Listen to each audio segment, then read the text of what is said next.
Boa noite. O tema independência ou autonomia do Banco Central do Brasil voltou com força no debate político depois que os candidatos à presidência, Marina Silva, do PSB, e Aécio Neves, do PSDB, apresentarem em seus planos de governo propostas para mudarem a relação formal entre o Banco Central e o governo federal. Atualmente, a instituição financeira é uma autarquia ligada ao Ministério da Fazenda. Seu presidente é indicado pela Presidência da República e, depois de passar por uma sabatina no Senado, o nome é aprovado para assumir o Banco Central. O Banco Central tem um papel fundamental na condução da política econômica do país e para garantir a estabilidade da moeda. Para discutir a missão atual e a futura do Banco Central e sua maior ou menor independência, contamos hoje com a participação do doutor em Economia e ex-economista-chefe da Federação Brasileira dos Bancos, Roberto Troster, do pesquisador e diretor do Centro de Estudos de Conjuntura e Política Econômica do Instituto de Economia da Unicamp, André Biancarelli, e em Brasília do professor do IBMEC e conselheiro do Sindicato do Banco Central do Distrito Federal, José Ricardo da Costa e Silva. Também contamos com a participação da jornalista Aline Escaso, que irá selecionar perguntas encaminhadas pelos internautas. Lembrando que o programa é ao vivo e você ainda pode enviar sua pergunta pelo portal brasilianas.org. Nesse primeiro bloco, vamos falar da missão atual do Banco Central, no que poderá mudar se a instituição deixar de ser uma autarquia para se tornar independente. Eu vou perguntar para o José Ricardo da Costa e Silva, lá em Brasília, que vocês aí do sindicato andaram estudando os modelos de autonomia, de independência. Eu queria que você definisse direitinho, para a gente começar a conversa aqui, o que é autonomia, o que é independência, o que é o modelo atual. A independência é um termo que foi muito utilizado nos últimos 30 anos, mas é um termo que está em desuso já há alguns anos. Hoje a gente fala muito em autonomia. Por que isso? Porque quando você fala em independência, você tem em mente um poder independente, um poder que não responde à nação, que não presta contas, que não se coordena com os outros órgãos do governo. E isso já não é visto mais como o modelo ideal. Hoje, o que é mais comum é se falar em autonomia, autonomia operacional, autonomia administrativa e mesmo autonomia orçamentária, que com isso você consegue agir e implementar as metas definidas pelos órgãos de representação democrática.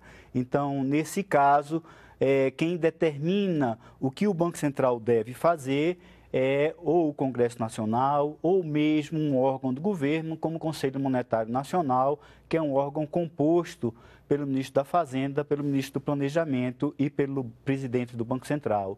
Dado a meta a perseguir, dado o horizonte a se seguir, o Banco Central vai cumprir a sua missão institucional de buscar defender o poder de compra da moeda do brasileiro e a estabilidade do sistema financeiro, a estabilidade e a eficiência do sistema financeiro. Doutor, quais são os riscos da interferência política no Banco Central?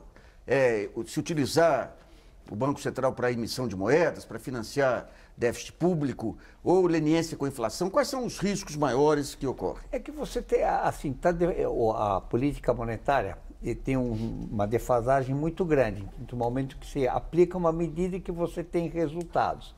Então, o que acontece? Você, às vezes, pode, num momento assim, véspera de eleição, segurar os juros e a conta vem depois. Você, intertemporalmente, você faz escolhas que, às vezes, não tem bons resultados a longo prazo. A segunda coisa, o Costa e Silva levantou muito bem, as metas do Banco Central. A gente está copomizando o debate, só falando sobre o Copom, taxa de juros básico e meta de inflação. E tem outras coisas no Banco Central que estão fora do debate. O crédito, por exemplo. A gente está tendo hoje uma dinâmica de crédito muito ruim. Você tem, não só o crédito está estagnado, você está tendo uma bolha de inadimplência, os índices da Serasa, tanto para a pessoa física como para a pessoa jurídica, estão batendo recordes de alta. A inclusão bancária, você tem um problema. Hoje, apenas 6% da população pega créditos, comparativamente, você tem um nível de bancarização de cerca de 92% da PEA. você tem que o crédito todo é de curto prazo, 75% das concessões são por menos de 30 dias. Então, você tem que começar a olhar essas outras coisas, que a gente não pode só olhar a questão da inflação, né? Então, acho que ele bem levantou. A contribuição é muito importante e se você tem autonomia, metas bem definidas. E, por último, o Conselho Monetário Nacional, o que acontece? Quando foi feita aquela legislativo, executivo e judiciário, logo depois da Revolução Francesa, um modelo que todo mundo copiou, moeda era uma coisa sem importância, agora é mais importante. E o Brasil teve uma sacada muito grande, quando eles fizeram o Banco Central, de fazer o Conselho Monetário Nacional, diferentemente do que todo mundo, apesar de ter sancionado em 64, numa coisa que já vinha sido discutida faz tempo, e seria uma instituição com representantes do setor financeiro, do setor privado e do governo. Então você tinha um conselho monetário, pessoas... Abílio, outros. Tudo. E aí o que aconteceu? Você enxugou. Então acabou sendo que o próprio regulador, Banco Central fazendo... Isso aí no plano real. Isso foi aos poucos. Desde os militares começaram... primeiro com essa visão, aos poucos foi perdendo, então você perde um pouquinho de legitimidade do sistema, que você podia ter um Conselho Monetário Nacional com representantes de funcionários do Banco Central, do comércio, das finanças, da indústria. Isso. Mas, digamos, você teve, quando vem o plano real, você tem, digamos, o golpe final aí nessa composição, para ficar só Banco Central e Fazenda. E na prática é Banco Central e Banco Central, né? Que o Banco Central, Secretaria, o Comitê, né? O Conselho, então...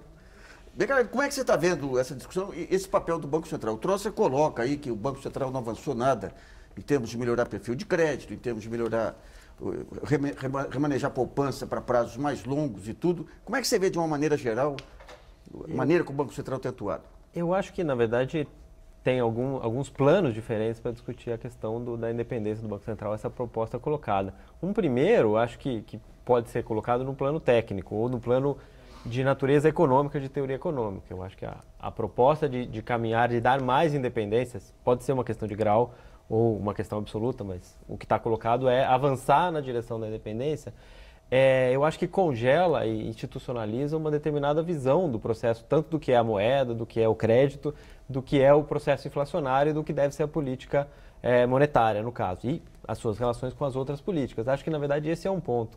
Evidentemente, concordo que a moeda talvez seja uma área de intervenção do setor público na sociedade, não só na economia, qualitativamente mais importante do que outras, mas eu acho que do ponto de vista, inclusive, da democracia, do ordenamento jurídico-político, dá um status muito diferente para isso, que é isso que está colocado com a proposta de independência do Banco Central, descuidar dos impactos que isso pode ter em outras áreas da política econômica e do resto da intervenção política, que eu vejo uma tentativa de isolar uma área, uma área da intervenção pública. E eu acho isso um pouco complicado, porque cristaliza uma determinada visão.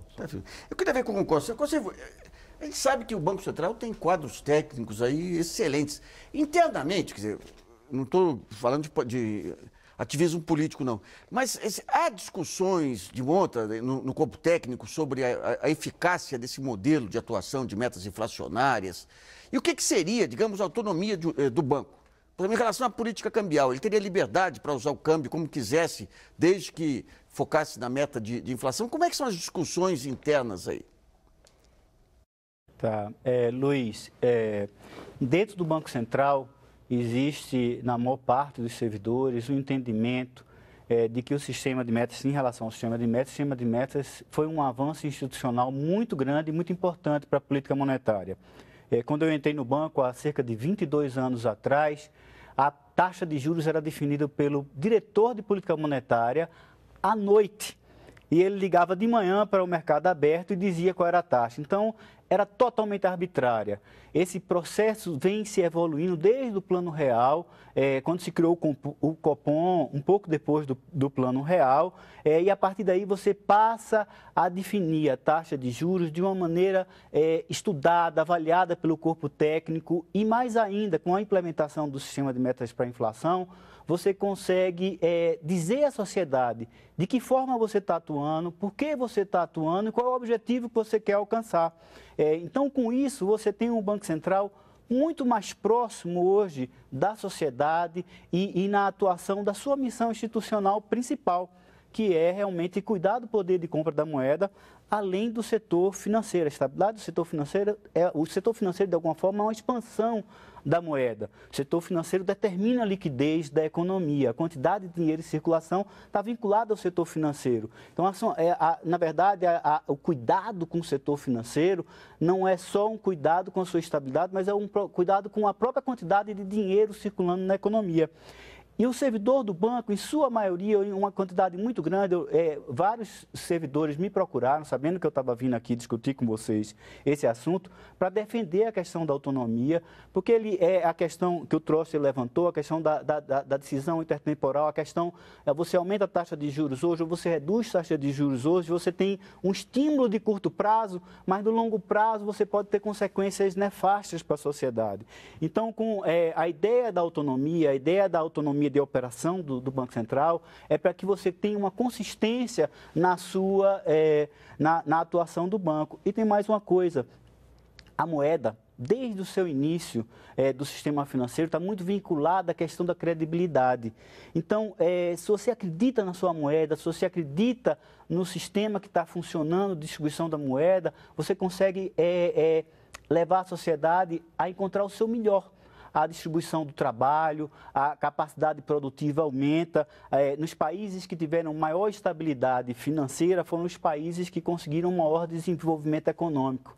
Eu lembro quando estava fazendo meu doutorado, que ouvi um historiador econômico, Peter Rousseau, que ele chamava a atenção que a Inglaterra foi o berço da Revolução Industrial, não porque a Inglaterra tinha ideias mais geniais do que o resto do mundo, era mais criativa do que o do resto do mundo.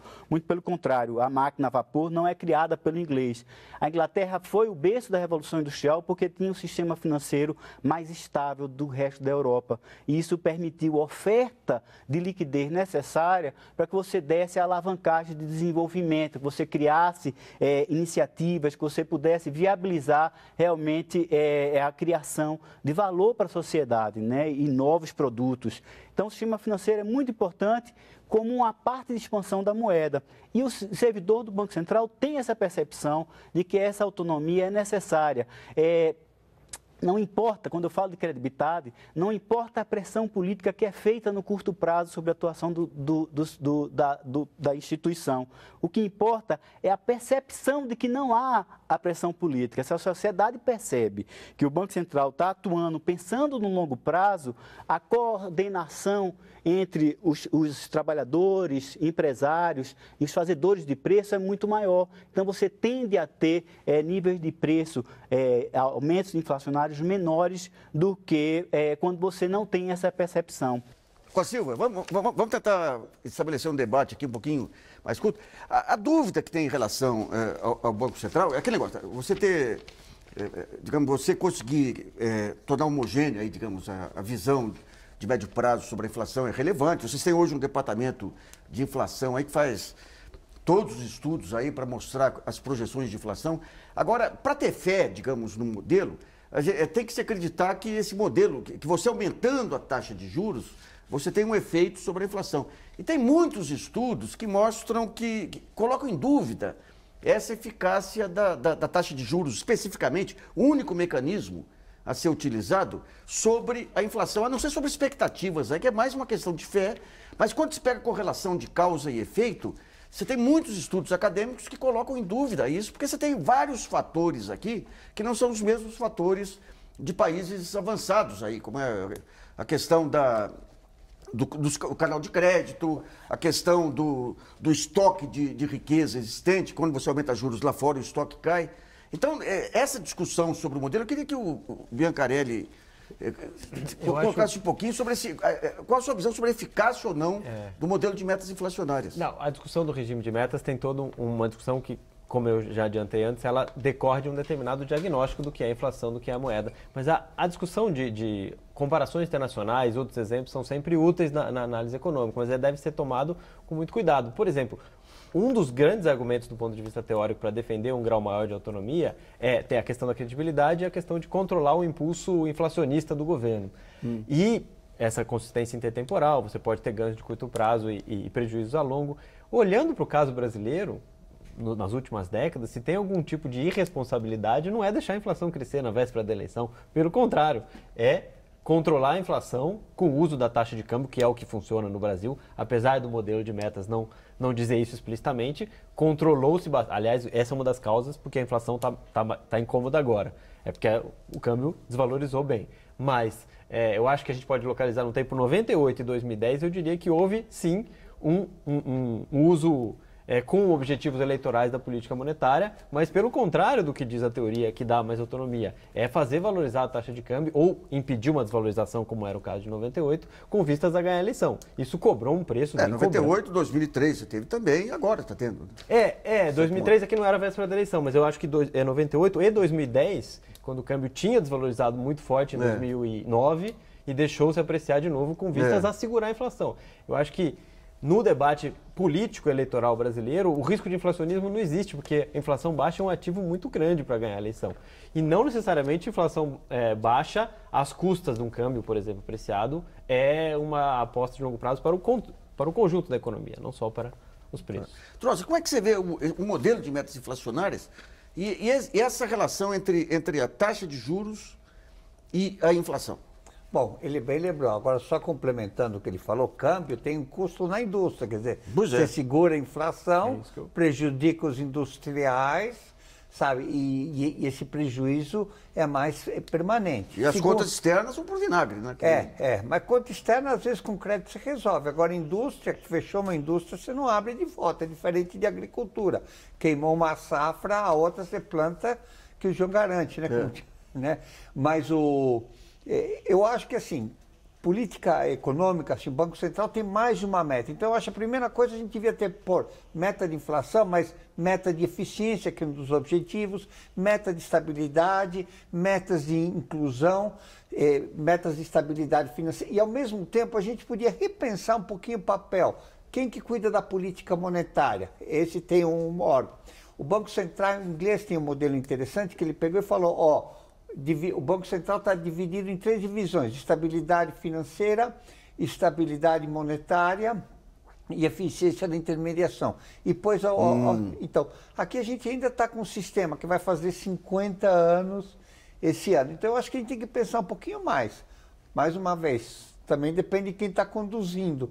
Né? Tá. Você tinha um bom presidente, Arminio Fraga, por exemplo, podia ser o que fosse. Era um cara que fez acontecer, né?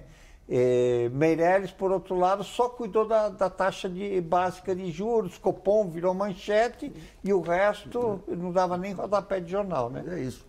Vamos a uma questão selecionada pela jornalista Aline Escaso, lembrando que o programa é ao vivo, você ainda pode mandar sua pergunta para o portal brasilianas.org. Aline.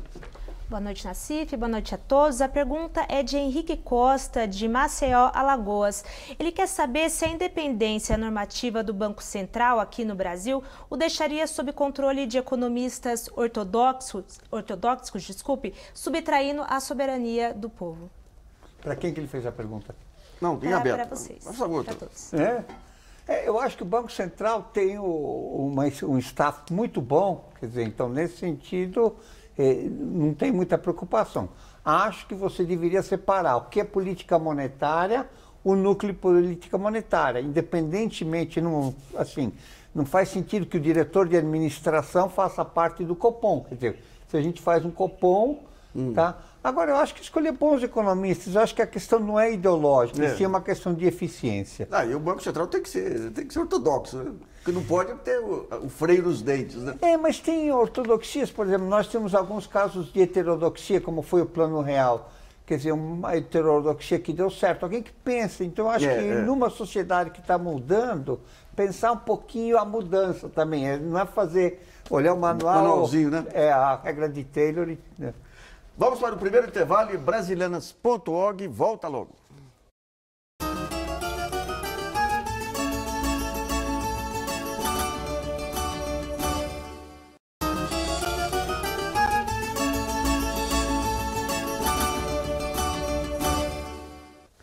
Voltamos a apresentar o programa brasilianas.org sobre a independência do Banco Central. Nesse segundo bloco, vamos mais a fundo dos argumentos contrários e favoráveis à total independência do Banco Central em relação ao governo. Eu queria ver com o Costa, o que é, por exemplo, quando a gente olha a experiência internacional, em alguns países essa, digamos, autonomia, ela vai até um certo ponto, toda decisão, em outros países, toda decisão não pode ser questionada por ninguém. Quais os limites dessa autonomia? Como que seria, digamos, o Banco Central autônomo, independente, nessa visão desse grupo de funcionários? Luiz, não existe Banco Central independente em lugar nenhum do mundo. Talvez o exemplo de Banco Central mais independente ou mais próximo da independência é o Banco Central americano, o Federal Reserve Bank. No entanto, mesmo nesse caso, existe uma grande cooperação ou coordenação entre o presidente do Banco Central e o secretário do Tesouro. E o presidente do Banco Central americano tem que ir periodicamente, se eu não me engano, quase mensalmente, ao Congresso Nacional para prestar contas. Então, em todo o mundo, toda a experiência internacional, quando se fala de independência ou autonomia, e o termo preciso tem que ser autonomia, existe uma responsabilidade e uma resposta do Banco Central para a sociedade, seja para o Poder Executivo ou seja para o Congresso Nacional. Então, se o presidente do Banco Central em outros países, mesmo na Austrália, cometer algum ato que não está correto ou ser cobrado, ele pode haver o pedido de destituição dele pela presidente ou pelo Congresso. A diferença para o modelo que a gente tem hoje no Brasil é que a destituição tem que ser aprovada pelo Congresso Nacional. E isso dá um pouco mais de segurança, um pouco mais de certeza à sociedade de que haverá um debate, uma atuação política do Banco Central, mas olhando mais o longo prazo. Ô, Roberto, quando a gente pega o FED, o Banco Central Americano, ele tem, digamos, todos os seus escritórios regionais e tem um contato permanente com os grandes empresários para não depender só da expectativa do mercado. Aqui, digamos, o Banco Central ele não é muito amarrado a uma visão de cenário que é exclusivamente financeiro? Eu acredito eu acho que assim, a gente faz uma leitura do resto do mundo só por conta da inflação, que é um resquício da época que a gente tinha inflação alta. Quer dizer, nos Estados Unidos você começa a olhar mais na ponta final, como é que a taxa Selic afeta o crédito Aline, da jornalista Aline, como é que afeta, quanto acesso que ela consegue, eu acho que essa coisa, e eu acho que o setor, primeiro a questão da inflação que todo mundo está olhando, mistura as duas coisas. Eu fiquei chocado com duas coisas. A Veja dessa semana fala, quem rouba é banqueiro, né? Saiu na Veja dessa semana. O pior disso é que ninguém protesta, nem do lado do Banco Central, fala, opa, espera um pouquinho, a função dos bancos é legítima, né, sabe? Que a Veja... É a Veja dessa semana. Ela fala... Né? Pode ficar. Não, Brioto, não. Por quê? Posso. Não, mas o ponto é que assim, o sistema como um todo está com uma perda de legitimidade, as pessoas começam o que é taxa Selic, o que é taxa de crédito, se sobe a Selic, como é que isso afeta o crédito, como afeta o bolso de todo mundo. Mas vamos pegar aqui, o Banco Central, num determinado momento, ele começa a jogar a Selic para baixo e começa a atuar sobre os spreads bancários. E a partir de um determinado momento tem uma volta de inflação, não em função do Selic, em função de especulação internacional de preços de commodities, aí ele abre mão dessa tentativa de trazer a Selic para baixo e deixa o spread voltar a outros níveis. O que pode ser feito, digamos, onde que ele deveria atuar, além da Selic, para desobstruir os canais de crédito? Bom, eu vou dar 5 coisas. Primeiro, o IOF. É um absurdo cobrar em quem deve. Você tem que cobrar em quem tem. É o imposto sobre operações financeiras. Operações financeiras. Quer dizer, se a Selic, vamos supor, a gente consegue fazer a Selic zero, por conta do IOF, que já tem um spread grande. Aí, em cima desse spread, tem PIS/COFINS, que aumenta quanto maior for a taxa. Quer dizer, então, mesmo se a gente conseguisse zerar a Selic. Segundo, tem compulsórios muito altos. O Brasil tem números redondos, 409 bilhões de compulsórios para 700 e muitos bilhões de crédito. Que é dinheiro que fica parado no Banco Central. Todo mundo fala, não, mas é dinheiro que os bancos captam de graça. É mentira. E parte dos compulsórios são remunerados. É mentira. Banco não capta de graça. A agência, a mão de obra, quer dizer, captar a CDI... com todos os custos. Então, o que acontece? Todo aquele custo vai lá em cima. Aí tem uma regulamentação, quer dizer, aqui você tinha, você tem muita regulamentação, você podia simplificar. E o crédito, assim, por exemplo, se você for fazer uma aplicação no banco hoje, Luiz, o que acontece? Você vai ser atendido por alguém certificado. Então, você vai ser atendido como nos melhores bancos do mundo. Agora, e se te derem instruções ruins, não vai, você pode responsabilizar. Já na outra ponta do crédito, vale tudo. Não precisa certificação, nada disso. Então, nós temos que começar a pensar em crédito responsável, cadastro positivo, por exemplo. No papel, você podia ter um cadastro interativo. Então, eu vou lá, André chega lá e fala, ó, mudei o endereço, avisa. Você pode ter ganhos de eficiência. Eu vou dar um exemplo. Você vai aqui, Brasil, que o país que tem a média mundial, 40 ATMs por máquinas de sacar dinheiro por 100 mil habitantes, no Brasil tem 120. Fala, poxa, Brasil tem tecnologia melhor. Mentira, o que acontece? Você vai no supermercado, tem... Todos os bancos aí. Bancos diferentes. Então você tem que começar a pensar na questão de eficiência, e eu acho que esse papel do Banco Central é começar a pensar o sistema de maneira mais abrangente. O Banco Central não passa por isso?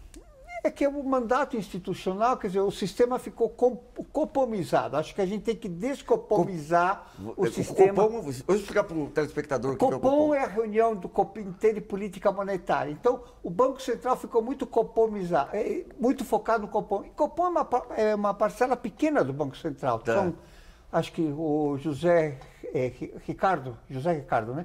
Vai me corrigir, mas são cerca de 5 mil funcionários do Banco Central e que cuidam de política monetária deve ser menos de 100, né?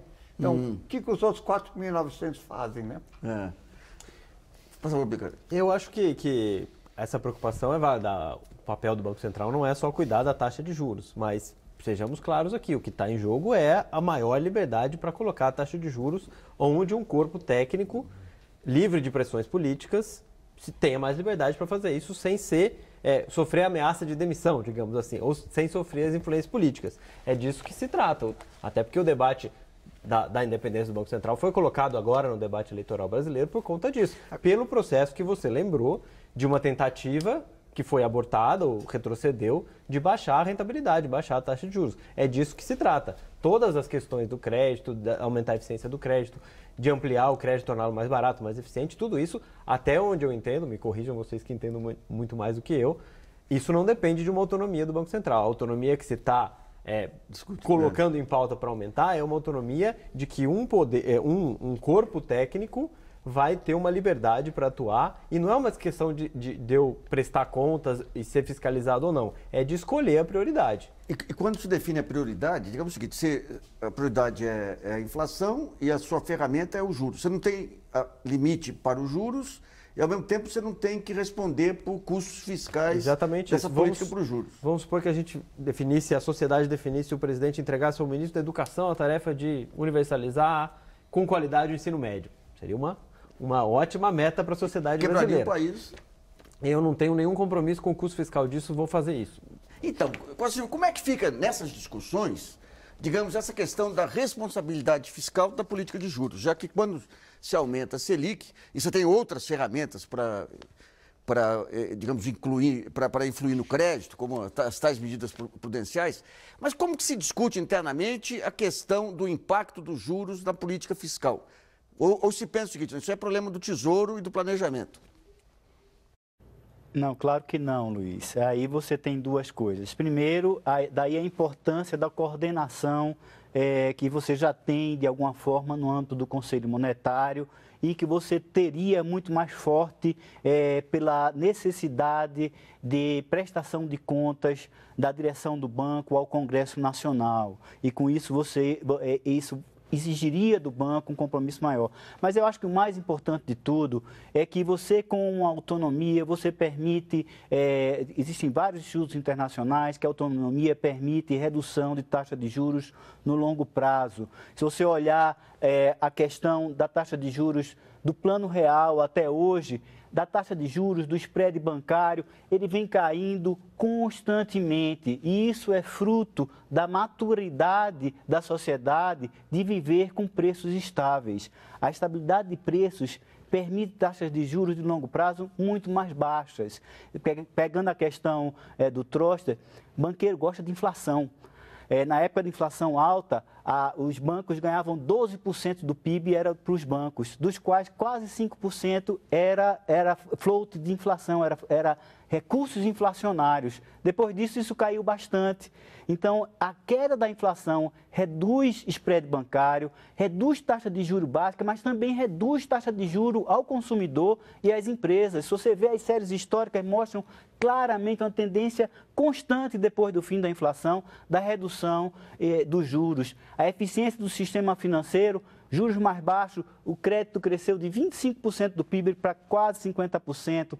Tem a parte de inclusão financeira. Há 10, 15 anos atrás, só 18% das cidades brasileiras tinham mais do que 5 estabelecimentos. Hoje, quase 100% das cidades brasileiras têm mais de 5 estabelecimentos. Nenhum município brasileiro vive sem um estabelecimento de acesso ao crédito. Então, isso é a atuação da área de inclusão financeira dentro do Banco Central. O banco está atuando nisso. Agora, ele pode fazer isso com muito mais força e com muito mais credibilidade se ele tiver uma autonomia de fazê-lo em termos de definir essa luta contra a inflação. Trouxe. Olha, primeiro, só complementando, você tem que ter autonomia com metas. Tá? Segundo, todo funcionário do governo tem um pouco de espírito cívico, quer dizer, não é subo os juros, dane-se o mundo, eu consegui minha meta, quer dizer, se supõe um mínimo de cumplicidade e de civismo.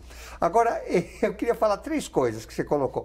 Primeiro, a gente tem acesso, 92% da PEA tem em média...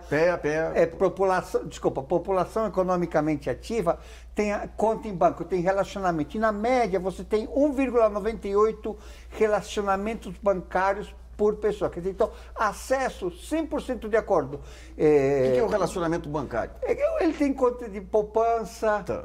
Hoje no Brasil você consegue, diferentemente de outros países, com R$100, abre uma conta aqui em São Paulo, quero passar, ele sai aí do programa, vai no caixa e tira o dinheiro, na hora, sem custo, sem nada, então sistema de pagamentos eficientes. Agora, a bancarização no sentido de crédito, só 6%. E você está vivendo uma bolha de endividamento. Só para você ter uma ideia, o grau de financiarização, que é quanto que da renda do PIB vai para pagamento de juros bancários só, é aproximadamente 21% do PIB.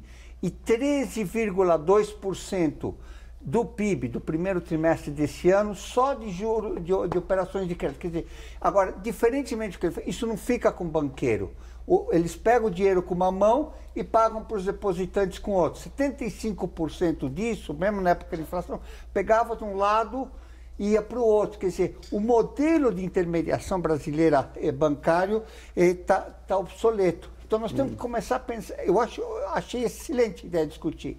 Não é só autonomia, quais são as metas e se o jeito de fazer não está dando certo. Porque você tem bancos eficientes, você tem Banco Central tecnicamente capaz, mas o desempenho no conjunto está muito ruim. Vamos a mais uma pergunta selecionada pela jornalista Aline Escasso. Lembrando que o programa é ao vivo, você ainda pode mandar sua pergunta pelo portal brasilianas.org. Aline. A pergunta é de Fátima Oliveira, de São Bernardo do Campo, aqui no interior de São Paulo. Ela pede para que os convidados avaliem a afirmação do Prêmio Nobel de Economia, o Joseph Stiglitz. Ele diz que não existe um problema de que as instituições públicas sejam responsáveis pelos bancos centrais, mas sim o que importa é a orientação política do Banco Central. Ele ainda considerou que os bancos centrais ligados a governos tiveram melhor desempenho durante a crise mundial. Essa é a dúvida dela. Quero que vocês comentem a afirmação. Essa questão da apropriação do Banco Central pelo mercado, que está no cerne da crítica da crise de 2008, né? Como é que você viu esses estudos do Stiglitz? Eu acho que, na verdade, o Stiglitz é o representante de talvez seja a figura mais visível, de um avanço da teoria macroeconômica, de teoria monetária, de que não enxerga a separação e que a política econômica deve trabalhar com várias metas, deve enfatizar a coordenação e deve ter outros objetivos. É um pouco isso, nesse sentido, ele não é contrário a bancos públicos e ele vê com bons olhos um banco central que seja permeável à influência do poder eleito também. Eu acho que é uma discussão às vezes eu pego os argumentos no debate brasileiro, parecem os argumentos do final dos anos 70, início dos anos 80, no debate econômico internacional. As coisas já avançaram. A certeza de que moeda não tem efeito real nenhum na economia, a moeda é neutra, de que a inflação é só um problema de demanda, isso já está questionado do ponto de vista teórico internacional, e talvez o Stiglitz seja uma figura muito, muito visível nesse debate internacional. Eu acho que o problema é esse, a gente colocar no quadro institucional brasileiro uma rigidez que ele não precisa. Concordo com tudo que foi dito aqui, mas eu digo o que um avanço na direção da autonomia do Banco Central vai melhorar a intermediação de crédito. Eu acho que as questões colocadas não são essas. A prestação de contas vai aumentar com a autonomia do Banco Central? Não, já existe prestação de contas. Eu acho que o passo que está sendo discutido e está sendo proposto não é para aumentar a prestação de contas. Ela pode até ser garantida, mas eu acho que ela já está garantida. Bom, vamos para o segundo intervalo e brasilianas.org volta já.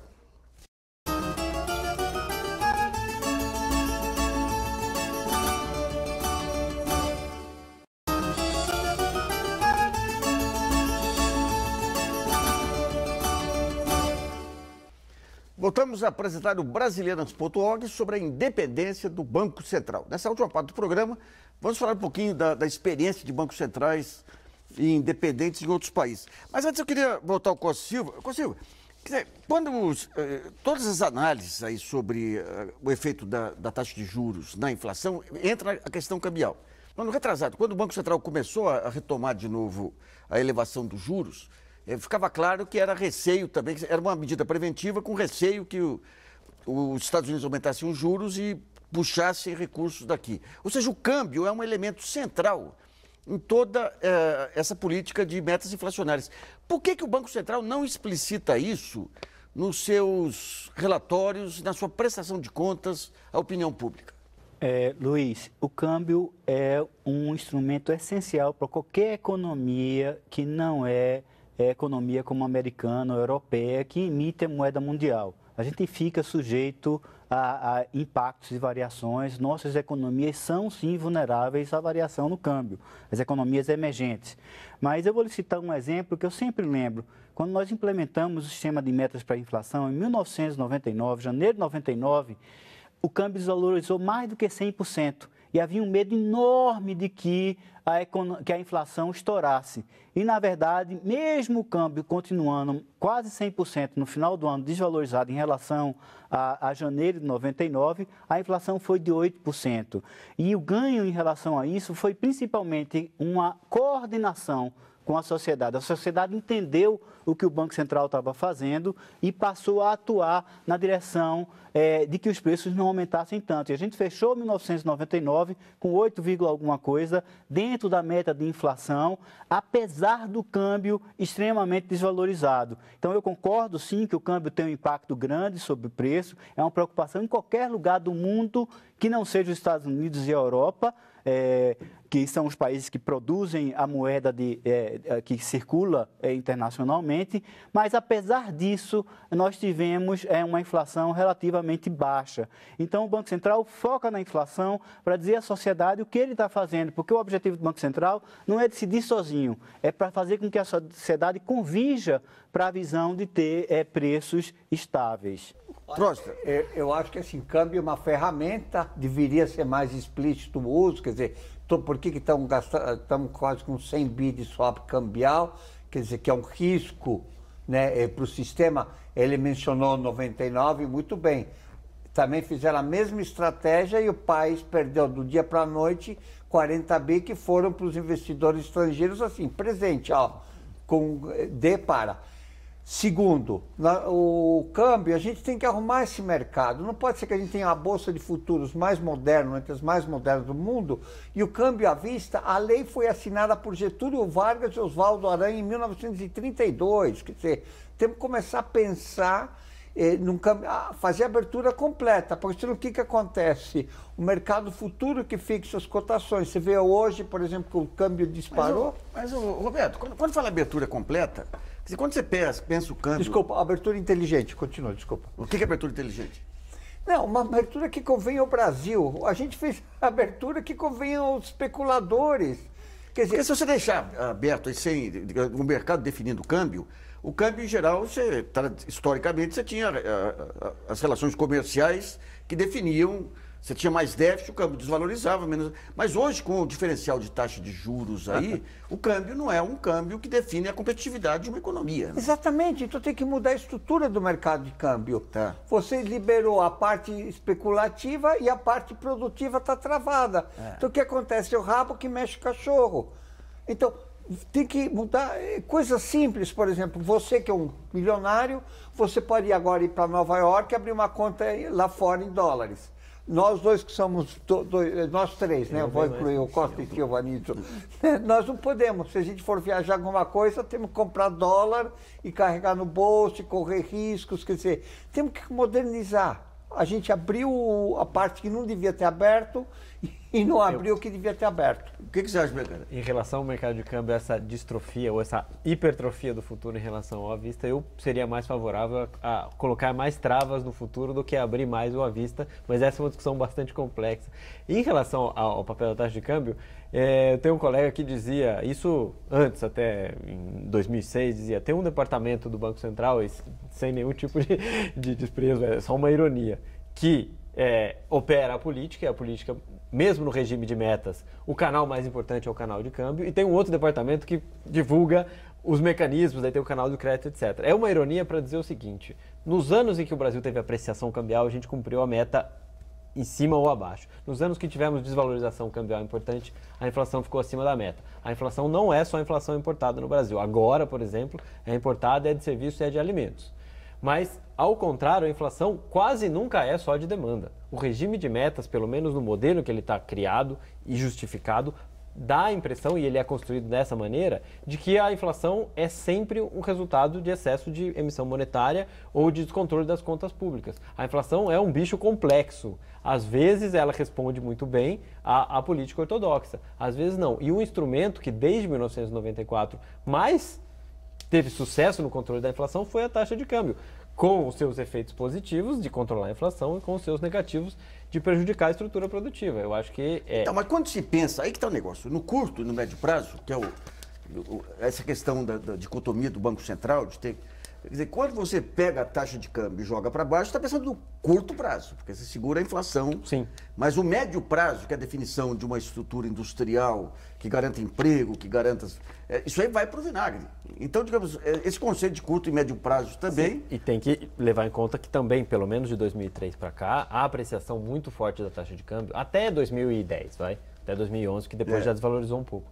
Ela foi importante no processo de distribuição de renda de ganho real. Então, se você reverter esse processo de uma vez só, vai ter efeitos, além de inflacionários, distributivos negativos para a economia brasileira. Isso é preciso levar em conta também. Não estou nem falando da desvalorização, mas estou falando que, digamos, a política como um todo tem que levar em conta todos esses impactos. O que eu só acho, sendo breve, é que o regime de metas para a inflação, pelo menos o modo como ele está institucionalizado, e aí eu tenho mais dúvidas ainda sobre o aumento da autonomia do Banco Central, ele está muito focado em um instrumento, um diagnóstico, um instrumento, uma causa. E a inflação não precisa ser assim. Eu não sei, não há uma outra coisa para colocar no lugar com o grau de capacidade de coordenar expectativas que o regime de metas. Mas eu não sei se a gente precisa avançar na institucionalização dessa visão muito estreita sobre o que é a inflação. Então, mas deixa eu perguntar para o Trotsky. Essa questão das expectativas, quer dizer, o Banco Central hoje ele tem, e todos os departamentos econômicos, ele tem suas planilhas aí com projeções, com previsões inflacionárias. Isso aí, digamos, é uma forma de democratizar a informação que permite uma coordenação. Agora eu pergunto o seguinte, essa coordenação, você não teria outros instrumentos que não, digamos, a receita única dos juros para atuar sobre a inflação? Por exemplo, as medidas prudenciais em cima do crédito. Em outros tempos, os estoques reguladores, o próprio compulsório. Esse conjunto de medidas aí... junto com uma clareza sobre o cenário inflacionário, as expectativas inflacionárias, não poderia substituir as metas inflacionárias? Eu acho que a gente pode complementar, só pegando um gancho que você falou antes, vamos abrir um pouquinho mais tanto o Banco Central como a discussão, quer dizer, não é só o setor financeiro, o que a agricultura tem a falar, o que a indústria tem a falar, quer dizer, a questão do sistema bancário tem que ser mais discutida mais a fundo, quer dizer, ficou um negócio assim muito fechado. tanto o Banco Central fechando-se em si mesmo, quer dizer, o Banco Central devia ter na diretoria, por que não, sei lá, um banqueiro, um chefe, ou sei lá, o presidente do Carrefour, algumas pessoas de fora do sindicato. Podia ter da academia também. E da academia, óbvio, desculpa, da academia primeiro, sabe? E começar a pensar um pouquinho mais o Banco Central. Não pode ser essa visão essa estreita. diversidade de linhas de pensamento, ela é enriquecedora, não é? Enriquece, você começa a ver outras coisas. O debate que a gente está tendo agora, quer dizer, a gente começa a ver um pouquinho mais. Eu acho que no mundo que está se transformando rapidamente, existe isso. Uma coisa que a gente não levantou, por exemplo, mecanismos de transmissão. Por que o juro neutro no Brasil é mais alto que em outros países? Muito é por conta assim, de algumas distorções no crédito, né? Então a gente começa a pensar um pouquinho mais o sistema. Então eu acho que assim, autonomia, bom. Regime de meta, sim, mas assim, autonomia para qualquer tarefa, definir melhor qual que é a tarefa e escolher os melhores para executá-la. Vamos a mais uma pergunta enviada pelo portal brasileiras.org, selecionada pela jornalista Aline Escasso. Aline. Quem vai perguntar agora é Márcio Antônio Estrela, de Brasília. Eles querem saber se vocês identificam alguma correlação positiva entre a autonomia dos bancos centrais e as expectativas, ou seja, uma maior autonomia dos bancos centrais e um maior efeito nas expectativas do mercado. Eu vou pegar o Cossilva. Cossilva, o Estrela, nós até publicamos um estudo dele mostrando que essa correlação é clara em países de economia estabilizada, mas que não é clara em países emergentes, ou seja, que uma maior autonomia leva a um maior controle de inflação, né? Como é que vocês veem essas correlações? O Márcio Estrela é um colega muito preparado, tem um trabalho lá no banco, uma apostila sobre o assunto. É verdade, a maior parte dos estudos indicam a correlação entre autonomia, independência e inflação baixa, ou seja, uma relação negativa, embora quando você coloca os países em desenvolvimento, essa correlação não fica tão forte, ou fica sujeita a algum questionamento de causalidade. É uma technicalidade de estatística, da econometria, que não dá segurança de que existe uma causalidade. Mas existe sim, Márcio, evidências, embora pequenas, de que o aumento da autonomia afeta a credibilidade na instituição, no seu papel de combate à inflação, e isso, de alguma forma, afeta as expectativas. O Luiz Nassif iniciou o programa dizendo que as expectativas não eram coisas importantes, mas é só ler Keynes, no capítulo 12, para você ver a importância das expectativas na formação de preços, na formação, inclusive na formação do produto interno bruto, na taxa de crescimento. Se você espera sucesso, você alcança. Então, a credibilidade que vem da autonomia gera preços mais baixos e gera taxa de juros também mais baixas no longo prazo. Vamos corrigir, eu jamais disse que as expectativas não são relevantes, não. Elas são da mais absoluta relevância. O que eu disse é que não pode ser matéria de fé. Você tem que estabelecer uma correlação clara entre as medidas e a inflação para a expectativa não ficar meramente uma torcida aí. Calma, Deus me livre. Aí seria demais, né? E complementando a correlação, às vezes, quer dizer, você mesmo falou antes, assim, e ele bem lembrou, a inflação tem múltiplas causas e múltiplas curas dependendo das causas, quer dizer, então a gente tem que ver. Mas, de maneira geral, autonomia, imagina para você fazer o programa, você tem autonomia, faça um bom programa, imagina se está todo mundo te falando. Eu acho que o problema não é a autonomia em si, mas a maneira como o Banco Central definiu suas metas. O que foi colocado aqui. Você trabalha especificamente com a questão do Copom, usa uma única ferramenta que é a taxa de juros, que tem um conjunto grande Diz que usa. Diz que usa. Não trabalha os canais de transmissão da taxa de juros, deixa de lado as implicações do câmbio e fica uma ideia fixa. Esperando que... Então, o próprio Delfim, quando tem escrito, qual é a grande vantagem? É coordenar a expectativa. É que nem bolsa aí agora. Sai uma pesquisa, todo mundo... A bolsa cai. Sai outra pesquisa, a bolsa sobe. Você fala, isso aí é racionalidade ou é efeito manada? Então... Efeito manada é racional? Eu vou perguntar para você agora. Racional que nem um efeito manada, né?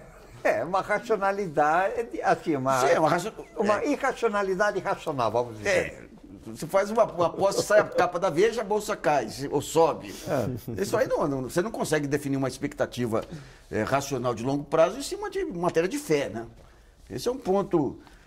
Não, eu só acrescentar em relação às expectativas e a tal da credibilidade, que os argumentos mais técnicos a favor de dar autonomia ao Banco Central, ou dar independência, ou um grau maior de autonomia, são esses. O da credibilidade e o baseado na ideia de expectativas racionais, né? Acho que, no fundo, a discussão não é meramente operacional ou de estudo de caso brasileiro ou de evidência empírica. Ela está baseada numa teoria econômica que está sentada em cima de um pressuposto que eu acho bastante questionável do ponto de vista teórico, é de que todos os agentes têm informação perfeita e antecipam as ações da política econômica. E por isso que a política econômica não tem efeito real nenhum. Eu acho isso bastante questionável. Mais que a autonomia do Banco Central, acho que mais importante é colocar estadistas do Banco Central que vão além do manual e consigam pensar essas grandes transformações que o país está passando, mas, infelizmente, o programa Brasilianas.org sobre a independência do Banco Central termina por aqui. Agradeço a participação do ex-economista-chefe da FEBRABAN,